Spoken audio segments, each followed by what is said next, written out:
Alrighty.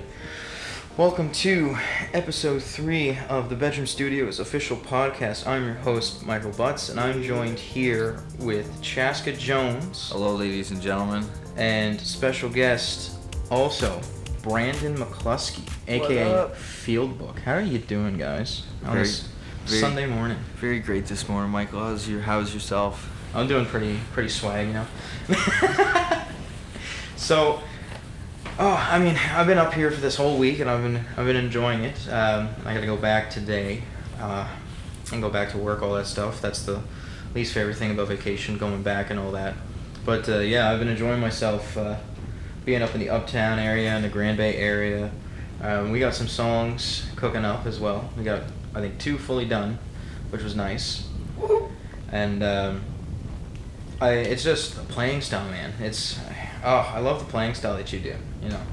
So what got you inspired to what got you inspired for music in general, Chaska? The very beginning probably would have been bands similar to, most influential would have been Pink Floyd back in my later teenage years, my 16, 17-year-old years, that got me the ear for, you know, a certain kind of music that progressed into other kinds of music throughout the other years.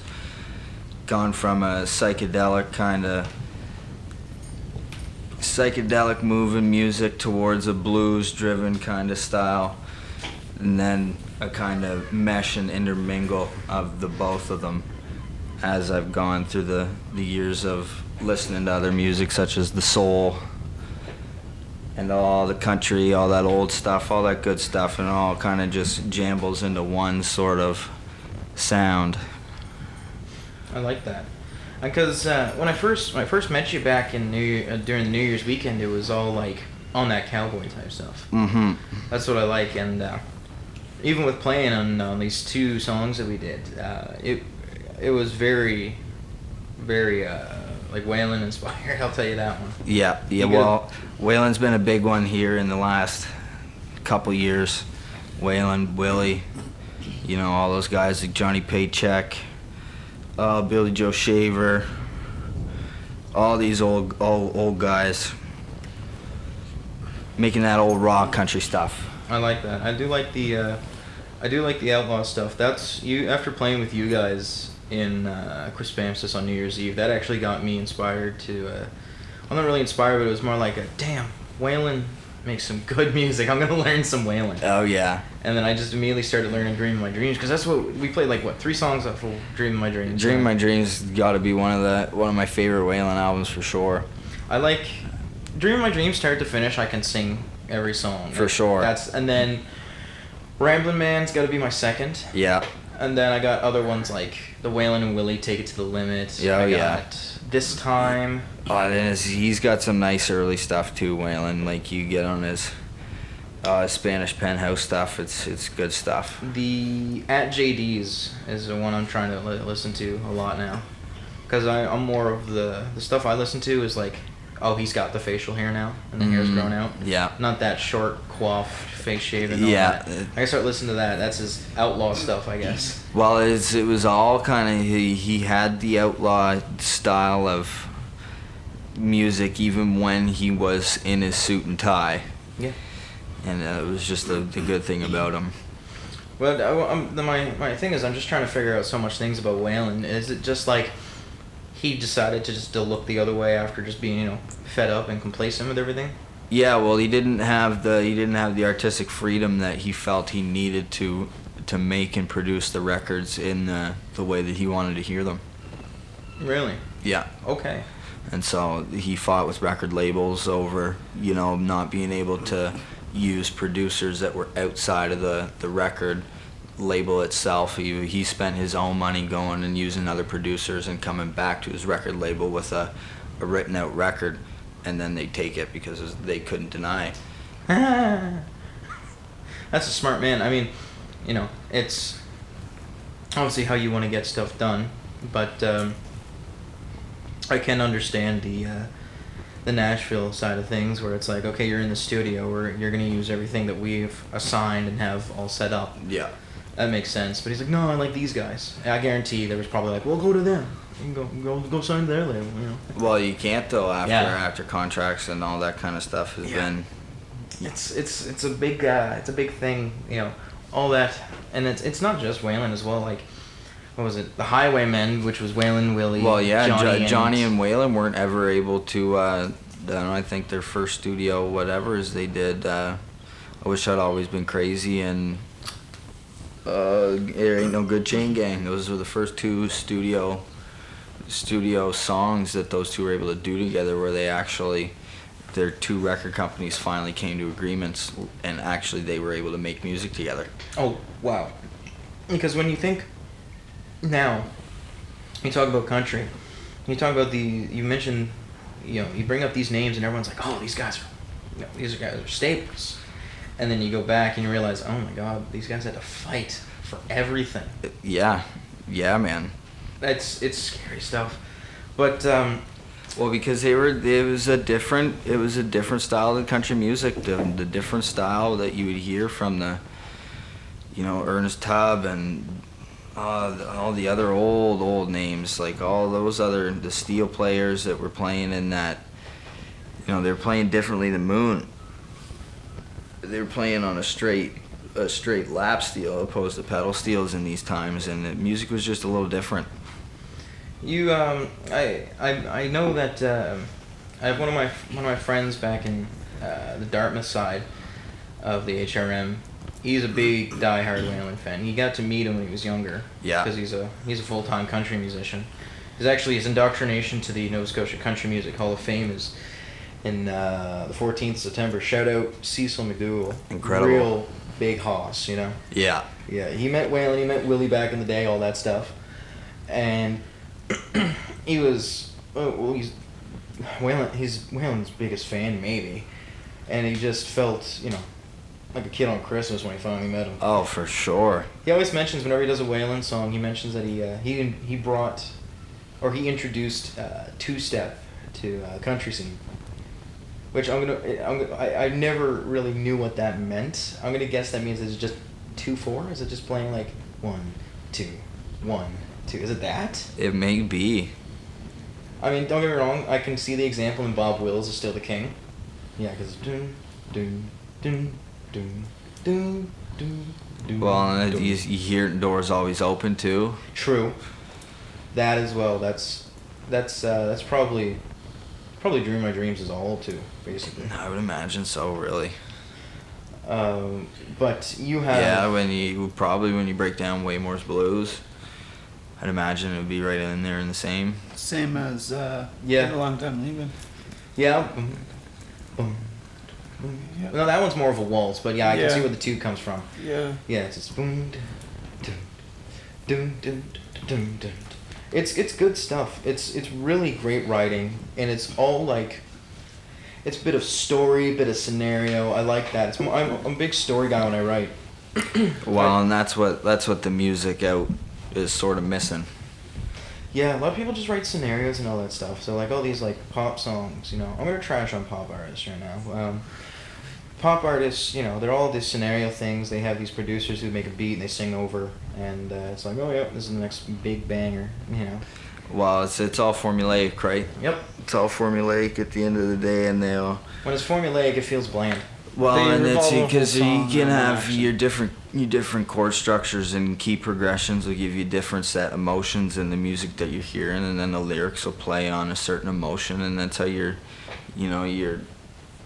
influencing the thought and the hearing of your audience.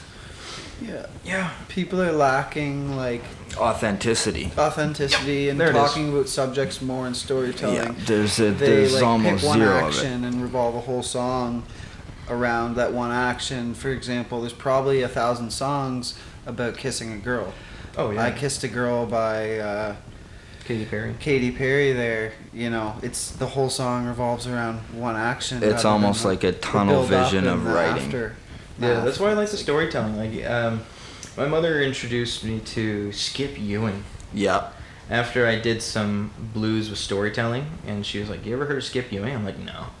She's like, "Go listen to Skip Ewing." And I started listening to a few of the songs. I was like, "Damn, they're all like touching stories. I like it, and that kind of gave me a little inspiration or more and talk like that because the last two blues EPs that I did, they were stories, and then there was like one scenario in each song.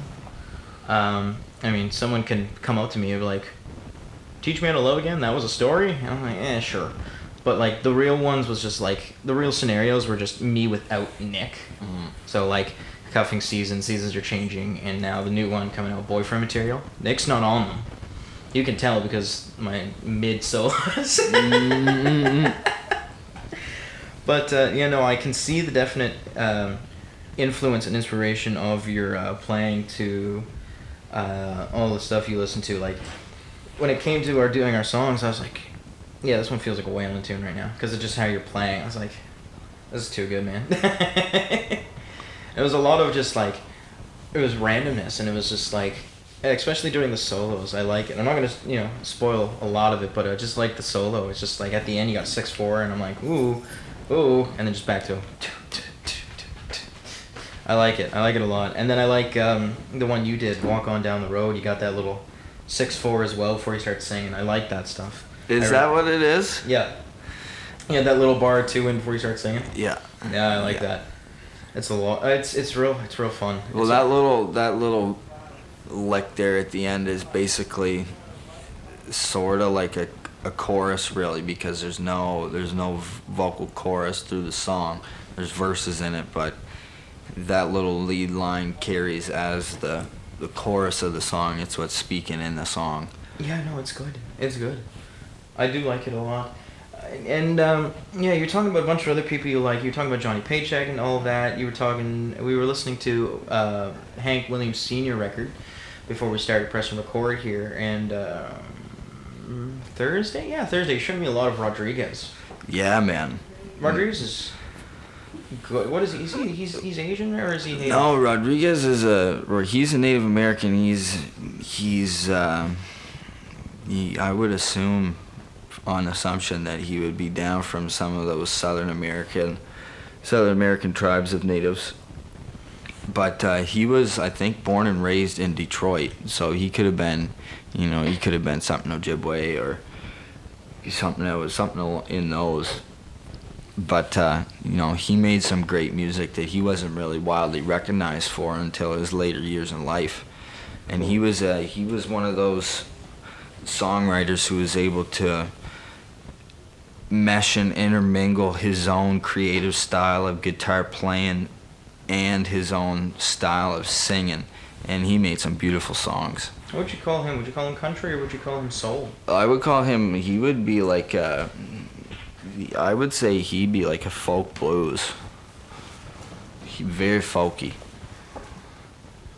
I'd get some Americana in there just because of like the backing congas and all that. Yeah. Yeah, but definitely I get some. I feel like soulish vibes. Kind of like Seal, if Seal was good. No, I'm kidding. No, I would put him in that old that folk pop rock boom back in like late '60s. He would have been thrown right in there with the folk. Is that where he's from? He was in the late '60s, early '70s. I thought he was like '70s, '80s. No. Oh wow. No, I think his first record came out in '69. Oh Jesus. Okay.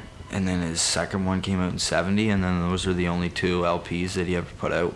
Yeah, so those songs were probably written even years before that. Yeah.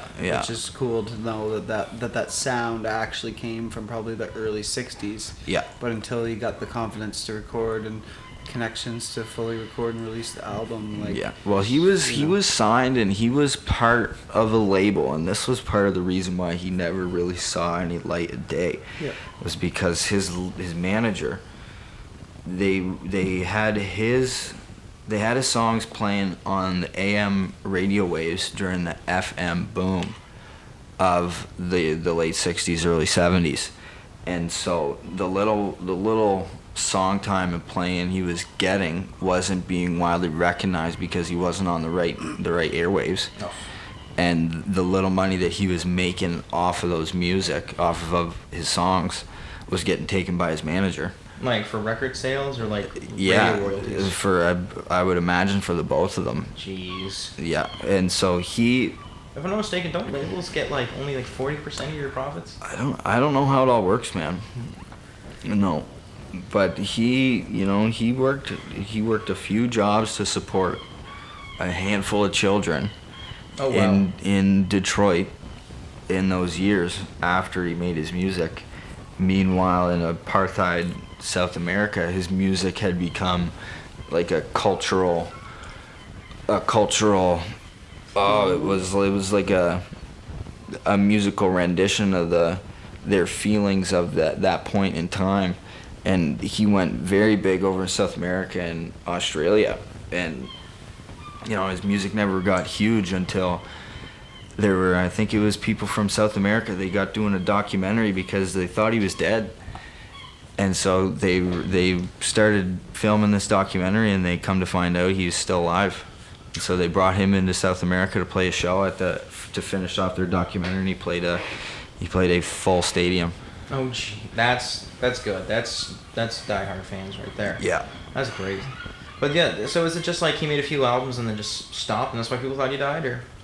Basically, yeah. Well, because life catches up. You've got kids. You got to feed them, and your music isn't putting food on the table, right?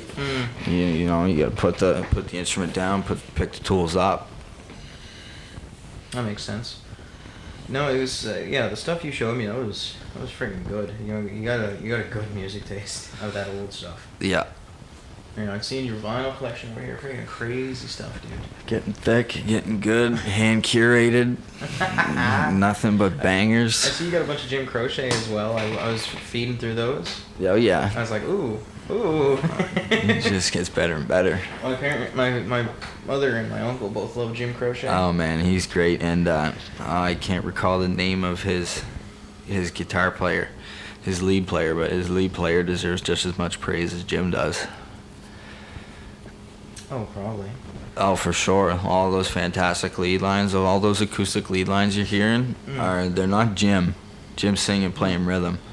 And then there's another fella playing lead. It's not like Waylon, where he frontmans and leads. Yeah, Jim was mainly a songwriter / vocalist. Yeah. He didn't do a lot of guitar work at all. No, you just rhythm stuff. You see him holding So Bob Dylan was good? Yeah. Yeah. No, but Waylon could pick that damn guitar, man. No, it was crazy just watching him play, no pick, strumming with his thumb, and then just being a country version of Mark Knopfler, Yeah, it was man. Crazy, Dude, actually crazy. There's some live videos of him going just crazy. And I love it. And then he's just great. on stage, just sweating like. Yeah, man, because he's rolling. That's how you know he's putting on a show. If you're sweating, if you're drenched in it. There's times like I've played a show. I mean, I can blame it for the fact there's no AC in the building. But what was it? I played in Halifax. I played the Carlton. I was on drums. After one song, I was sweating.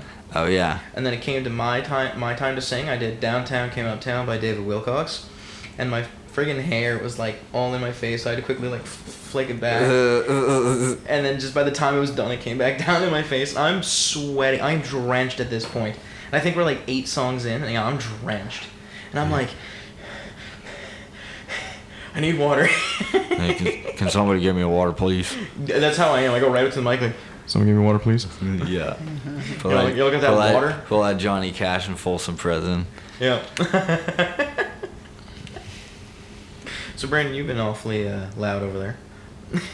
Well, I didn't know if we were going to section it off and do our little pieces and I didn't know if it was going to be 2 episodes in one. Or no, we'll do it all together in one. Because I know there's a great divide in this room right here. The jambalaya. Yeah, it's a good old jambalaya. I'm kind of like a mix between the both, but you guys are very both polar opposites in liking of music and inspiration in music. Yeah. And so, I think we both have I played with both of you, right? Appreciation for the live music, though, and the live albums, and how people can, play almost to the record in a live sense, For and sure. then also as well make their songs their own, and do it differently live and switch things up for the crowd. And Yeah. I think we both appreciate that. We both have the influence of Pink Floyd. Actually, a lot of the people in our friend group all grew up listening to Pink Floyd in Yeah. high school and stuff. And I think that that like vibe of the way the concept albums work and how all the songs flow into each other and the way that the topics are curated and thought out, you know, we share that a bit in a lot of the artists that we listen to, even if the artists are different from each other. Well, what I meant was no, I get that, but what I was talking about was like the influences growing up. Yeah, okay, you guys like Pink Floyd. He likes the old stuff, and then like when it comes to the songs that you play, Yeah. I think the oldest song is probably like More 90s stuff. Something in the Way. Yeah, like 80s, 90s stuff. Yeah, Late 80s, early 90s. and it's a lot of grunge. Yeah. And That's what I grew up I only listening figured to. out what shoegaze was after playing with you. Yeah. I was like, what is shoegaze? Yeah, and shoegaze is an amazing genre because it actually, like, there's some bands that dated back to the early 70s, late 60s and stuff as well. So it was kind of a sound that was way before its time and didn't really get attention until, you know, more recent years. So it's kind of cool. It's been a genre that's been sitting at the back of the class for so long, and now it's kind of seeing its peak now. And what is shoegaze again? Just why is it called shoegaze? Shoegaze is like very melodic, and the reason why it got that term is because the players were always looking down at their shoes because the amount of pedals that they would use and stuff. Like a lot of these bands, like My Bloody Valentine, use like 12 pedals at a time that they're changing on and off at different points during the song to create more of a wall of sound rather than you know, a very clear polished guitar tone. Nasty. So that's kind of where it originated, and now, you know, with the digital components, players don't necessarily have that large of pedal boards, but the sound definitely it creates a big sound, and yeah.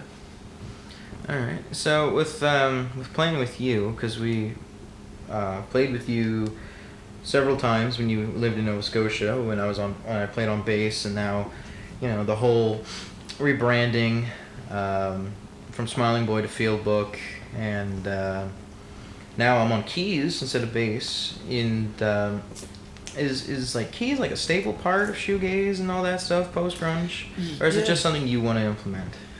Keys kind of were a big component in the shoegaze music. A lot of people thought that a lot of the synth work was actually the guitar work, and were really impressed by that. But a lot of the tones in the songs would come from the keys in the background to add that ambience and more of a full sound to it, to boost the guitars up a little bit.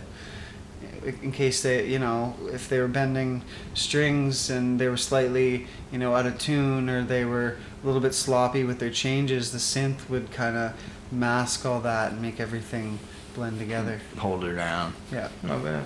Don't get me wrong. I do hold it down when I'm on the keys. I just play the chords. I just don't do anything crazy. Right? I can play keys, but I'm not a piano player, you know. Well, that's all you need. Like, I remember recording my first kind of demos in my room when I was in high school, and I didn't even know how to play piano. I would just hold like the root note of the song, or just the root notes of the chord changes for the progressions, and that alone, just one sustaining note, added so much. When I Less is started more. playing, the first song that I could play comfortably on the piano, the first song I learned was what do you call it? It was "Leave Me Alone" by Michael Jackson, which is something Nice. wild. It's a wild starter. But I don't know. It's just if I'm ever like practicing on piano, it's just something I'll just whip that out. I'll just mess around in E flat minor and just be like, yeah, we're good here. Yep. Yeah. Turn the volume up, turn the volume down, or The put keys more are monitor. fun. The keys are fun because they're, you know, they're limited, but they're also limitless. You don't need to necessarily just play one chord. You can hold down octaves. You can do anything you really need to do, and it's nice to have that like on grid idea of where everything's at musically on keys. And especially if you're like a guitar player, like keys wouldn't be your main instrument. It's nice to know the general basics of it and fall back onto it and be able to play, you know, a simple melody to one of your songs or whatever. You know, it's good fundamental skill, I think.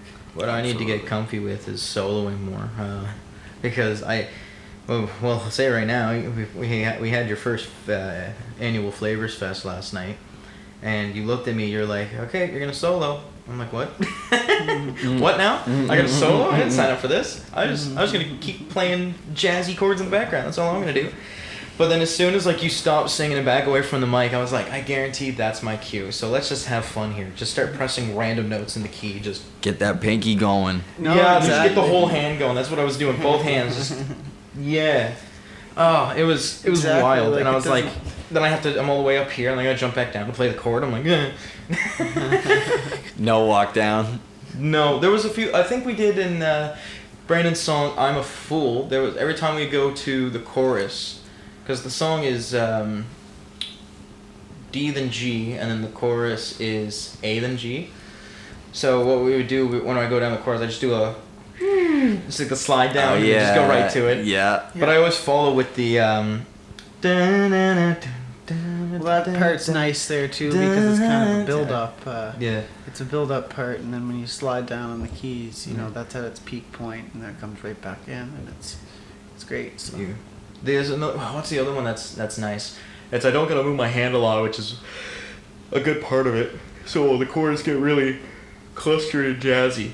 It's Pictures. Oh yeah, Pictures. Yeah, that's a really fun one. Like, you know, both these songs are probably, you know, some of my more simpler songs. Like I'll say right now, chord change wise, the chords are crazy. They're fun. They're fun chords. They are different. They're jazzy for sure. Yeah.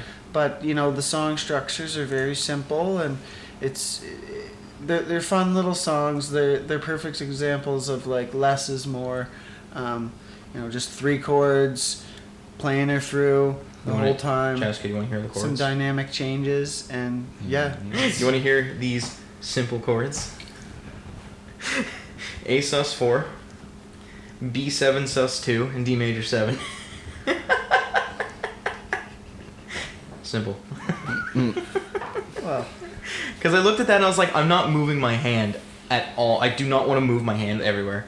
and I don't move my hand much either. It's like one slight variation in between each chord, and How I do that's is why I just think they work so do well. the my thumb never goes off A. Yeah. So it's everything else making the movement. So I'll make A sus4, which is just Neither A, does D, mine, A. so it's perfect. A D E A, and then I'll just take everything else. So when it comes to B7 sus2, I'll move up to A B C sharp F sharp, Yeah. and then D major 7. I'll just move it to A C sharp D F sharp, and my hand just never moves. Yeah. And I'm like, good. Now It's he better not ask comfortable. me to solo. That's what I like about Drop D as well. I mean, that song's not in Drop D, but a lot of my other ones are in Drop D for the sure purpose of like freeing up your hands. Like you don't have to move them as much when you have that open Oh yeah, open just bar D power to, chords, yeah. Yeah, and then you can use your fingers to do a little lead line or a lick to spice it up a little bit. What about you? You standard guy or a different tuning kind of guy? Standard. Oh, standard. A. No, mostly a standard. Yeah, I Yes, haven't sir. really deviated from fucking 432 E ever. I started dabbling with the 432 after because we'd always be talking. I'd be like, hey, I got a tuner. I can go down to 432 now. Yeah. And you're like, oh yeah. And I'm like, oh, yeah. Never been had fun here. Oh, I gotta get one of those. Yeah, just the Darios. They have. I went to you guys' Long McQuaid on Rossay Avenue, and it's a big wall of Dario tuners. Like I saw 3 different versions of my tuner.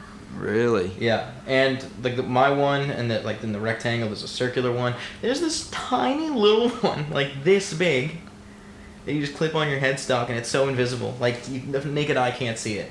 And I'm like, yeah, that makes sense to be $40. It's so tiny. Yeah. But I do like it though. It's I would mess around with people a little bit. I'd go to 432, and people would be like, "What am I hearing?" Yeah, it's it's different on the ear. I like the pleasantry of the tuning, man. I did a solo show at in Halifax, and I played in 432. Mm-hmm. Solely due to the fact, because on the stage there's a heater pointing at you, and I just saved my voice, because I did a lot of loud singing. I did The Way You Make Me Feel by Michael Jackson right out of the water. And I was like, if we go in 432, I can be fine. I find I don't have to strain my voice. Even though I'm hitting the same notes, they're just 8 hertz lower. Yeah. And it's, I find it like just a little easier. That's it. Yeah. Just, well, I find that 440 tuning is just a little, it's sharp.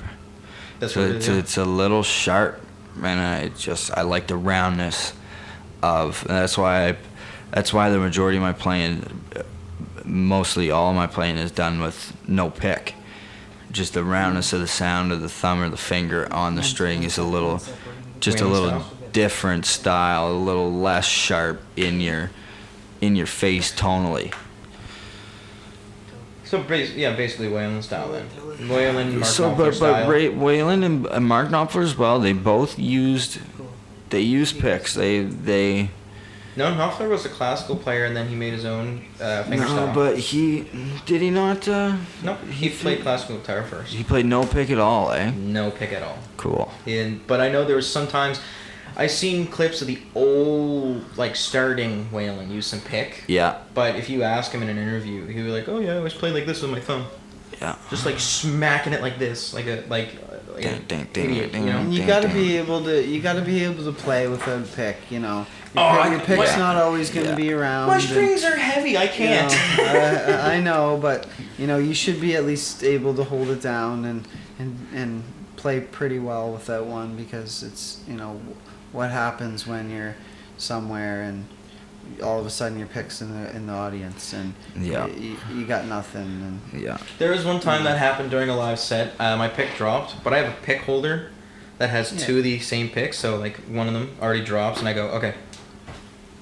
Here we go. I have a hard time strumming with the pick. I have a hard time strumming with the hand. Really? I go like this. I go thumb and finger just to get that extra. Yeah. Yeah. Because if something touches the side of my nail, I'm like a little girl. Yeah. I'm done. I started on bass, so it's like when my lead style or my guitar playing is almost similar to a bass style where I pick up with my fingers as if you would pick a bass. Yeah. And that's kind of why I don't use a pick, because I got comfortable with that. And when I started playing guitar, I naturally went to that way of playing, and it's tough to hold a pick even. I have a habit where I pick like this. We've played all over the place, but then you put a pick in my hand and it's bro, I don't even really know how to hold it, because I've never really even tried. Yeah. I will say though, I've known Brandon longer. It's been about a year and a half, and we met during that New Year's weekend. Yeah. And I will say, the both playing, it is a big divide, right? Because we'd play packed bar up in Nova Scotia, Wolfville area, and then when we played in in front of a bunch of millionaires. That was crazy. And we're all playing this slow, this calm folk and cowboy stuff with the occasional dad rock tune in there. Yeah. I think it's pretty almost I don't know, it's pretty coast, it's pretty east, it's an East Coast sound. I think it was kind of almost like a repertoire of a bunch of hits and originals that it was almost like a niche playlist rather than a set list. Yeah. Of songs we would hang out and play, and it's what are we gonna play New Year's, and it's I'm gonna play my music. I'm gonna play what I want to play. That's exactly how it was. Yeah. So who came up with the name for your band, Chaska? Who came up with Foggy Bay? So it was just an amalgamation of ideas that basically just kind of got thrown out there and picked and chosen, and then it was that. It may change it though. Like it'll probably change, or I think you Yeah, wanted I to could change it. see it for sure. It For was sure, kind of changing the thing. We had a name. show lined up, and we needed a name for it. So that was kind of where it went. And you know, all these famous a lot of these famous artists, you know, they start somewhere with a name, and you know, Things progress. they create their sound, they find their sound after, and then their name then. Yeah, that Comes happened with to the them. Fray. Yeah. Yeah, they had like this big like fishbowl full of name ideas they call themselves, and then the Fray. Yeah. That's what stuck. Well, that's what happened with me in Field Book. It's like I released music under Smiling Boy for 8 to 10 years. It started out acoustic, and then it was like hip hop inspired stuff, and then it was more like emo rap, and then it came back to alternative rock, and that's where I kind of found I was starting to find my sound. So where'd you get the name Smiling Boy? Is it because you look so damn good? Smiling Boy started out my first show ever. I played bass in this punk band at an underground venue, and we were on the computer, like, you know, making some, like, writing out a set list of like the jams that we had, and we didn't even really have lyrics to these songs. They were mainly just punk jams with guitar solos, and we just named all of the song names just different file names. Like one of them was like water.wave, and the other one was like smilingboy.jpg, as if like you just googled like, you know, a stock image of a smiling boy, and it's a JPEG file. And that was my favorite song that we played, actually, and that name kind of sat with me. I thought it would be a nice little like indie name, because like a lot of indie bands were kind of inspired by you know, youthful DIY art and, you know, amateur doodles and stuff like that. So I thought the name Smiling Boy was kind of, you know, kind of niche, and was a kind of a thing. But the sound changed over the years. Eventually it's now more grunge, and you know, like the name Smiling Boy, and it's like a full-on heavy grunge band. It doesn't really make any sense. Well, it's cool in the fact of the oxymoron of it, though. It that was the only thing drawing me in, was the oxymoron.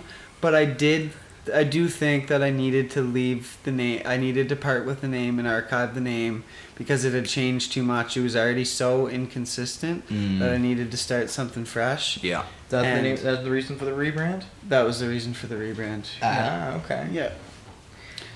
Yeah, and you know, at the end of the day, I was out at Fundy National Park, and I was like thinking, you know, what's gonna be my new name and stuff. And I was taking photos of like the landscapes there, and like just soaking everything in, and I was like tying that into the music and the sounds I was hearing, sampling like nature and putting it in the song, the album that we're working on right now. Like it was like all my art is kind of a representation of the nature and soaking it in and being inspired from it. So I think a field book really kind of represented that well. It's like a field book. You go out with your book on a field trip in the woods or wherever you may be, and you document and you write out tests or whatever you may be doing, and then that's kind of your representation of what you soaked in from that particular place. So I think that's the whole vibe now. And yeah. So Smiling Boy versus Field Book, which one do you think had more praise? Or do you just find as Brandon McCluskey as yourself ages, you just obtain more praise no matter the moniker? Well, I think Smiling Boy at one point had a big internet presence. I had received some reposts from big name artists when I had covered their songs on acoustic and stuff, and was starting to generate like a small cult following from that. So I thought that was kind of definitely more recognized. But when it comes to like live music and people coming out to shows and support, I think it wouldn't really matter what name I had. They would come out. They just know you as through the word, random. word of mouth. And if you put the requests down everybody's throats so much, eventually they'll start to come out. Please come to my show. Please come to my show. We make good music. So we had your first show, and yeah, I worded that correctly. Yeah, we had your first show, and Quispamsis, New Year's Eve. How do you, because I see all your gear here, right? You got a bunch of gear. You got a bunch of pedals hidden away. You got a bunch of these pedals I've never seen before or heard of company names. You got tube amp, you got nice guitars, acoustic guitar, electric guitars. How did that first show feel? Did you get you obviously had the pre-show jitters. And they definitely felt the jitters throughout the show as well, but it was nice to get through it. It was nice to see where work was needed in areas. And then, it's been these last few months working on those little areas and trying to solidify in my own way some original songwriting material, mending original lyrics with original chord structures, and then working along lead lines within those chord structures as well. And it's just been, That's good. it's been a time of just practice. I will tell you now.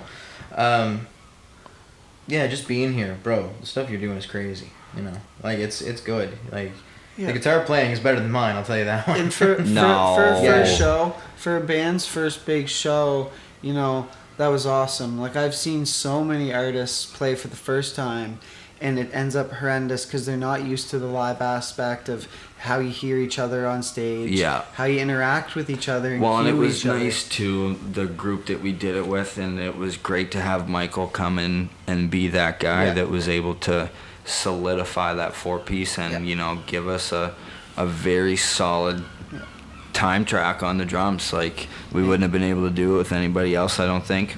But you guys He are was pretty like the solid, butter. I'll tell you though. You're pretty solid, because I know, playing with Brandon forever. I say forever, but I met you back in like March of 23. But Well, when you play like You're 20, solid. 20 shows in a year or Yeah. something like that, like yeah, this guy's solid. Like, seems he's not like gonna we do know each anything. other He for a doesn't gotta while. matter. He just starts, and everyone follows him. Yeah. He plays. He's just a solid guy. And yeah, you as well. You were solid, right? There's a time I messed up on the drums. I was playing way faster than all you guys, and you guys just kept composure. And I was like, I'm gonna stop, wait for the chorus to come back in, and then find what the actual tempo is. I was like, oh man, Well, and it was on a Waylon tune too. Oh, you were my like God. you were like the butter. Like, we've been Cole, Chaska and I have been friends for like a long time.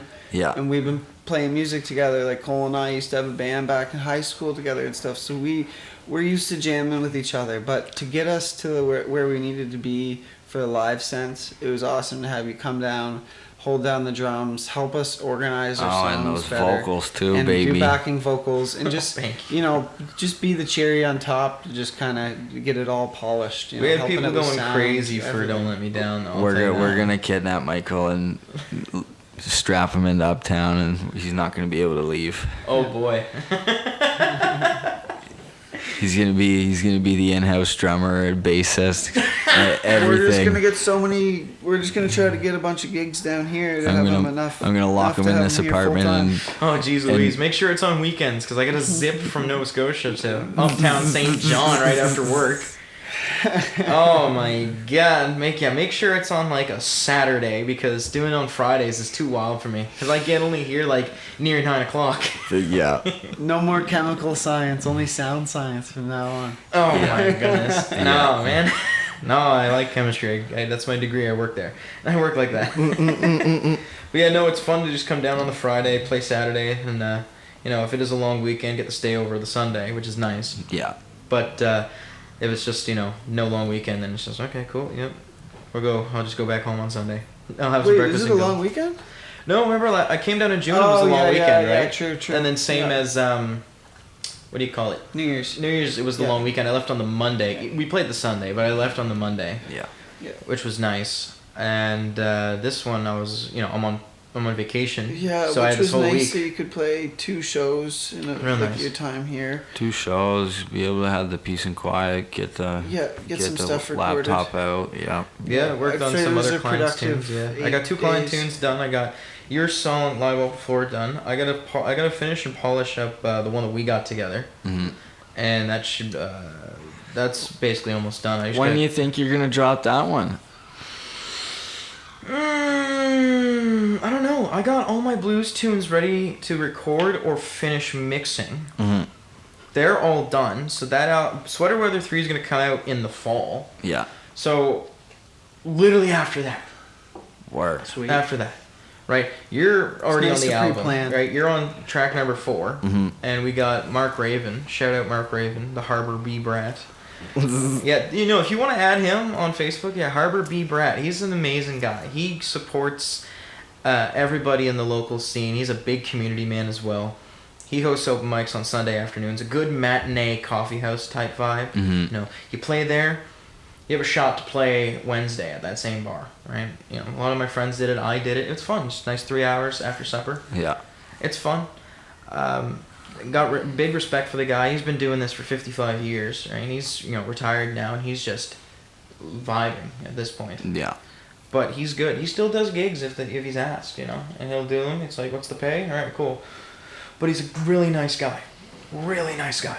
That's awesome. Because I find... You gotta respect those old dogs that have just been doing it for so long. And that's with Cecil, Holding it too. down. Cecil's an old dog, but he is very kind and caring to everybody. He's a very nice man. Yeah. He's a big supporter of everybody as well. He wants to get a talent show type deal running up soon at one of the Cool. chain venues. St. John must be having that comeback here shortly. I think it is. I'm seeing a lot more shows pop up, and I will say that. even that, I'm sure now that they've kind of finished up not finished, but, got a reasonable section of that boardwalk finished up. we Have that enough stage in now. opportunities. You might see St. John Idol come back there next it better. next summer or something. Because what's the big stages you got in the Uptown area? You got Wasted Day, you got Area 506, and now you got that stage there again. And we got Kent. Yeah, Well, I guess true. there's Harbor Station for the great big acts, or TD Station. And I guess now. St. John really is St. John's got a good little scene. It's definitely smaller than Nova Scotia, I'll tell you that one. Well, for sure. Yeah. Even though you guys are roughly the same size, if not bigger. Well, you look at just uptown though, because that's really all the scene is. You It's get weird. Your outside uptown of is our uptown. downtown. Yeah. You get out of uptown though, and then you don't have that's it. That's all really. Your downtown is our uptown, and vice versa. Your uptown is our downtown. Yeah. That's where all the movement is happening. It's so weird, right? You guys are right on the waterfront. We're right on this waterfront. Super foggy every day. We got that over in Halifax as well, but it's like the one strip on Halifax, Argyle Street. Every bar has live music. Yeah. And it's all competition. Yeah. You got Carlton, you got the Economy Shoe Shop, you got the basement of the shoe shop, you got the basement of the Pint, you got the Pint patio now. Yeah, but you gotta think the population of St. John is 50,000 in comparison to Halifax. That's I think over 400,000 now. Is so, it? Yeah, so you need to. Well, and that's you what need I'm to have saying more- too. Ain't no way. Hold and on. that's Google. that's a stretched. When it comes to St. John, city limits are large. Are So the far, uptown far, area probably only has 20,000. Well, people. I don't even think there'd be Not 20K even that, and right here in uptown, man. Shit. Oh yeah, 431,000 as of 2017. Yeah, It's probably almost 500 now. because you with don't the see people moving from from far. Ontario. You don't see people from out La Pro coming in No. every weekend to play No. music, or if they're way out east side, those. You're staying out where you're at, really. Yep. And so, the folks in the scene are the folks that are around. Oh yeah, St. John is just 71,000. Yeah, it's not That's huge. wild. Not huge, man. You guys got a lot more roads, I'll tell you that. Oh, than we fuck do. yeah. But every community, every part of every district in Nova Scotia, you have the Annapolis area, then you got the Yarmouth Shout out area. Annapolis Valley. You been there? Annapolis Valley First Nation, baby. Oh, sheesh. Have you ever, I'm guessing you just ferry traveled to Annapolis? I drove over. Oh, you've driven over? Yeah. Okay. Oh, you guys need to come up to Halifax. I'll show you all the I'll get you as much open mics as and song co-writes as I can. That's the one thing I like to do. I got one friend from Toronto. She's actually coming over Wednesday from Toronto, and she's crashing over at my place. Not like that. Calm down, good sir. Stop the movement. The mic can hear the movement. No, she's coming down. She's a bass player, and then she was gonna come down longer, but she would only come down for like a severe amount of time if there was gigs lined up. Cause she's a freelance person. She just did a fucking cabaret show for $4,000. Wow. Yeah, like she's top notch. It's nice to be able to connect with the musicians all across I Canada. met her Tinder. And she just had Tinder for branching with people outside of Toronto for music. Yeah, I've heard of artists doing that actually. I've like never done that. Right in their I'm bio, just this is for lonely, music so. purposes only. Stuff like that. It's good though because we do have our show on Saturday. She comes Wednesday. We play Saturday, and then literally a few hours after our show, because it's 8 to 11. Yep. I think like 5 in the morning I take her ass to the airport. But the Wednesday she arrives, we go to an open mic. Thursday we do an open mic. Friday I host an open mic. She's gonna co-host with me, and then Saturday we play. Because on Friday and Saturday we're gonna be having to practice that 3 hours worth of music. I'll be up in the Halifax area there sometime early September, so I'll have to get a hold of you. I'll have to bring a couple instruments down and. Yeah, bring a Strat at least. I don't got a Strat. Bring the Strat. Yeah, bring the Strat because that's the go-to. Yeah. Obviously I got my bass. I do have my Ibanez Geos. I do have an acoustic guitar myself. I got half my studio here basically. The only thing I didn't bring was like my bass head, which is that heart key, and my compressor. That's all. That's the only thing I didn't bring. I got my monitors here, all that jazz. I did a lot. You brought a lot. Yeah. I did a And lot. it's nice that Well, we're it was province nice. apart too, because you can come down here for some shows, we can go up there for some shows, and at the end of the day, It's 4 hours. we're hitting the target markets of Nova Scotia and New Brunswick. Hit the Maritimes, By yeah. collabing. Not gonna lie though, a good thing in music as well. This is what I do, and a handful of my friends in Nova Scotia do. If you guys got songs, and you guys got good polished songs that are radio ready, attack the local stations. You Yep. guys got 5. Yep. Roxy's Juke Joint is one of them, but they play blues a lot. 97.9, I think that's what it is. You got 88.9 on their Sunday with Tom Bedell.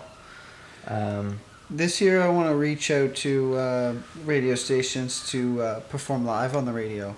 That's what I really want to do. The only There's radio a station I couple know that used exists. to do it. There was Cool 98, I think Cool 98 and College Radio as well used to do it every once in a while. And it was really cool because I actually got the list of the stations. the artist would promote that they're playing on there and get a good amount of people to listen in and stuff, and it's awesome. And when you hit the semi-professional level of music, you want to be able to play on the radio and have your song on the radio often, and do little live podcasts in radio time. So you guys got 97.9 in Fredericton. Yeah. You also got 95.7 in Fredericton. You got 107.3 in St. John. Yep. 103.3 in Bathurst. And you got 106.9 in Sackville. Cool. Newfoundland only has 5 as well. Belle Island, Burnt Island, Grand Falls, Windsor. You got Norris Point. You got St. John's. Less is more because there'll be more listeners on there. Funny thing though, there's none in PEI. There's not a single local or campus station in PEI. That's strange. PEI doesn't even have their campus radio. And like one I of bet them, they like, do it online or something different. I think one of those Fredericton ones. I think the 95.7 is actually the campus radio. Okay. And then when it comes to Nova Scotia, there's 13 of them. Well, Nova Scotia's really got that support, the musical support. Yeah, like every district has its own thing. There's already 3 in the HRM. You got Q104 on the Sunday nights. You got what do you call it? You got 88.1 campus radio for Dalhousie. You got 97.5 CIOE in Lower Sackville. That's your HRM right there. Yep. Then out of that, what else we got here? You got Amherst, Antigonish, Eastern Passage, Liverpool, Parsborough, Sydney, Glace Bay. You got all that fun stuff. Yeah. And I try to get as much as I can. Funny enough, I got K Breton Radio. Cape Breton, or the Caper Radio, which is CBU's campus radio. That was fun. Well, those more rural areas and like outskirt places, the radio stations there actually get a lot of support in comparison to like the big city ones, because people from that area are listening. Like they want to know what's going on in the area. They want to know everything. Everybody's small town living, and they want to know each other and all the fine details in between. You know, if a newspaper gets dropped off at their doorstep, they're reading every word in that newspaper and going straight to the obituary section and knowing everything about their little town. And for the radio, like, you know, they get a lot of support probably on their radio and stuff. So it's good for the. Of course, man. It's good. Local radio is great, you know, and it's obviously all the people, all the musicians that are coming in and presenting content for the station as well. It does a big thing. It's great. I really thought there'd be more radios in this province as well for like local and all that stuff. Well, I think we're getting to a point now where people are, you know, as we said before, you know, a lot of music's made in a formulaic manner, and people are getting tired of it. They're wanting to hear, you know, music that isn't ingenuine, music that has, you know, little mistakes here and there. Soul. Yeah, exactly so. Yeah. You know, music that is actually coming from somebody from an artistic standpoint, not a standpoint of business where it's, you know, I'm trying to make some money here. Yeah, 100%, man. You know, that's actually how we're recording our album right now. We did. It's how every album should be recorded. Yeah. It's how any music should be. It's how music should be taken. It shouldn't be, you know, taken in a man. You shouldn't be picking up instruments with the sole thoughts of, you know, I want to monetize this. No. It's too bad. There's too much of that. There's so much of it, and that's, you know, it's the whole industry like of music in itself now. Music nowadays is like copy and paste. Like, well, it's on almost BPM and it's a sect of the entertainment industry. Yeah, like certain tempos, like certain BPMs are just considered pop now. Like if you got like.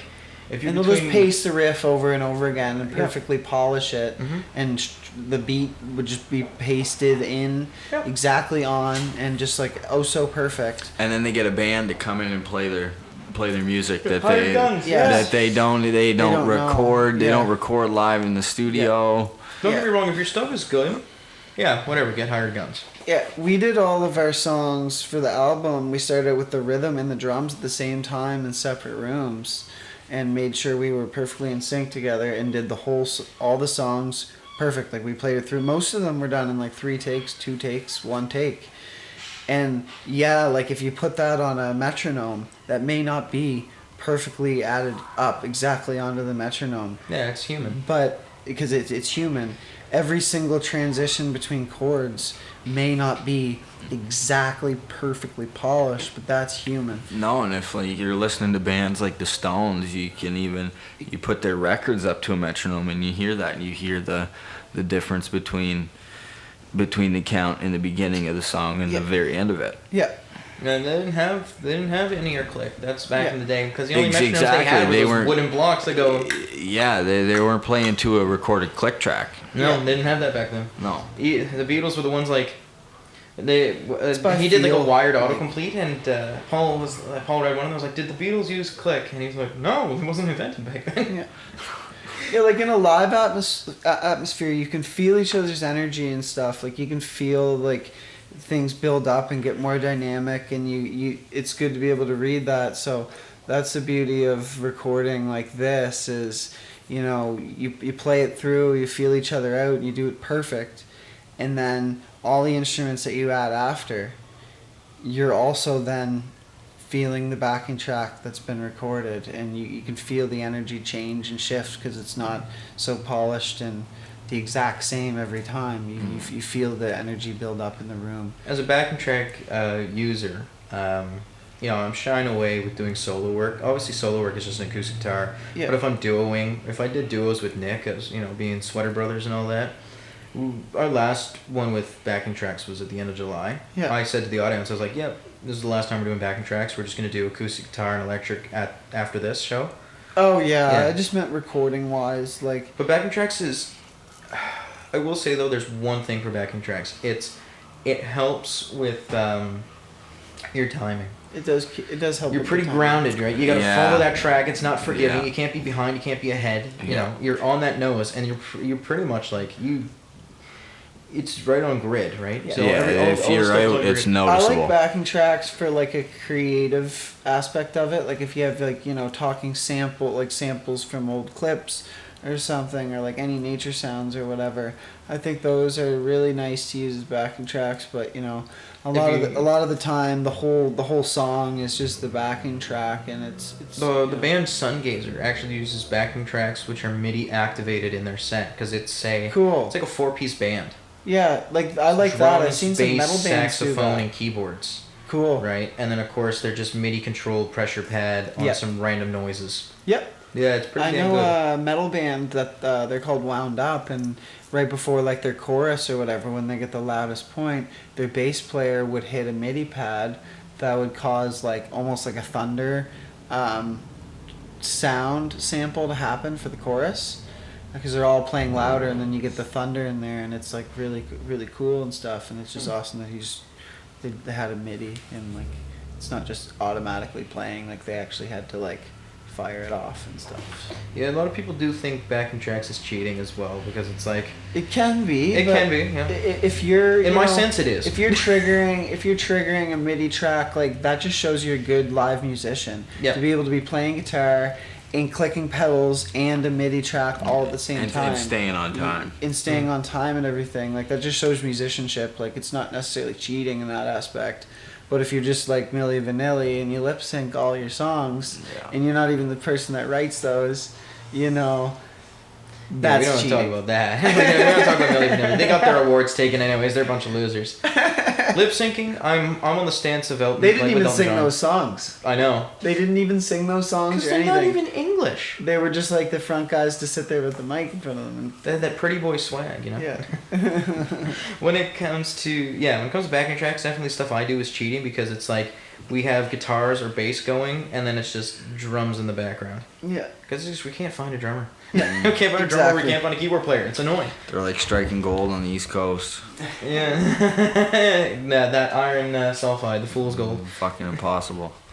It's so hard. I mean, don't get me wrong. There's a handful of drummers. Like, there's a handful of musicians everywhere, and it's just like, hey, you free enough to be in a band here? You know. Nope. I like forming bands with like my friends and people I actually want to be around, and that's why I think less is more in that aspect. I'd rather create a less impressive sound but an authentic sound with some of my best friends than hire pro musicians just to come in and sit in and play elaborate things, because it lacks that authenticity and stuff. Like, Yeah. we all love a band that looks like they're supposed to be a band, and they are a band, and they all hang out every day. Like, the authenticity comes with it, so it's cool. Yeah, definitely. Yeah, Nick and I now are just gonna strip down to electric guitar and acoustic guitar, Yeah. and And Did if two you sets come of him around on a electric drummer, the a last drummer set, yeah. comes, eventually. yeah, and then You we guys need run a into bass somebody? player, as Yeah. well. Yeah. Yeah, you meet someone along that's the you, lines, puppy. and you get it No, going. I'm on the acoustic guitar and electric guitar now for Sweater Brothers. Yeah. We're just doing a bunch of. Frick, I'm building the set list. I'm on the last set, and I realized, dang, I can only play. There's only like 8 songs I can figure out or I can think of, where I'm on the electric guitar doing Yeah. solos. So I need another we may like get you on 7. electric guitar with Field Book in the future a little bit after our Oh, little geez. jam the other day. It'd be nice to come down to Nova Scotia and do a duo or something, maybe a key guitar duo. I would do that, or more or less. I'd do that. Something like that would be awesome to kind of switch it up a bit. It's Yeah, hard to get all definitely. the guys to tour. Yeah, you know. some places in Nova Scotia require press kits, Yeah, so definitely. I get that. I got Oh, you got this that? kit all Yeah. done. and Yeah, everything. so What's as long the as press it's got- kit? Digital press kit, like your releases would be on there. Like it's just a generalized. It's almost like a resume for music. Yeah. So Your photos, links, your photos, biography, venues you reviews played at. from other venues. Yeah. Yeah. And stuff like that. And of course, like, if you got YouTube videos in there as well, yeah, definitely, post YouTube. You gotta be a bit of a sellout if you wanna play places, which is annoying. Yeah. It's like my press kit is me, dude. Especially with You've like seen me Music play. Nova Scotia and Music New Brunswick, some venues, you know, you're actually required to be a Music New Brunswick member to play there. No, it's the same as Music Nova Scotia. It's Yep. it's hell. Yep. Fuck the government. Yeah. Should have the freedom to play. Oh, I know. And create. And I'll say right now, you guys got a lot more of that than it is in Nova Scotia. Good But old the New beauty Brunswick. of Music New Brunswick is that it's The monopoly. a non-profit, so the government isn't benefiting off of it. They're just they're supporting the arts is what it's for. So there's good things about it, but yeah, you know, it is what it is. A fucking DIY artist like should be able to fucking book anywhere if he's good enough to book there. For Yeah. sure. Like- Absolutely. You That's what know. it should be. No, like, Some people like, just yeah, get you put in think, the spotlight because they're through Music New Brunswick. Yeah, like and they don't hold up to the next guy over that's jamming in his bedroom better than everybody. No, like you think Stevie Ray Vaughan was running around in Texas back in the 80s going, hey, like, can you guys want to look at my music resume before you let me get on here? Right. No, But the thing is- they were screaming, saying, oh, we saw you, get the hell over here. Yeah. That's the big things. Nowadays everyone needs a press kit and everyone needs to play. Yeah. And it's like, this is why you go to the open mics. Your press kit is you, basically. Yeah, well, for you get sure. to see me live. You get to see like what I'm doing here is what you're gonna see live. My brand is Your press me kit's good here. too. Like you got a lot on your resume. Well, I did that one for Jamming Through the Night. I did take pictures of my solo one. Yeah. Well, and then yesterday too, like you just did your first festival on sound. So you just did Yeah. sound for a full on festival. So that's a new one on your resume. And Yeah, that'd be more of a that'll help bedroom lot. studios one. I have Yeah. Michael, aka the Jazz Enthusiast, on that. And the one thing I gotta put on is I gotta put on some reviews. I'm building one for my new band, Same Flavor, Different Impact. I need some reviews as well. I gotta build up the reviews because we got everything, just reviews. That's it. And then it'd be like, hey, booking managers. AI generated. He generated. No, AI generated reviews. No, no, that's lying. Oh, for sure. No, I've played a lot of venues and I should be like, hey, you know, I can I don't get a review know. on my I playing don't think style? it's lying. I think it's just a robot liked your shit. At the end of the day, like they're almost human now too. It's kind of fucked up. Oh, jeez, Louise. We live in this messed up world. No, I can't with AI. The only thing I can do is like get cool looking photos. That's it. Ban AI completely. Yeah, I mean it's not even AI. It's just fast thinking.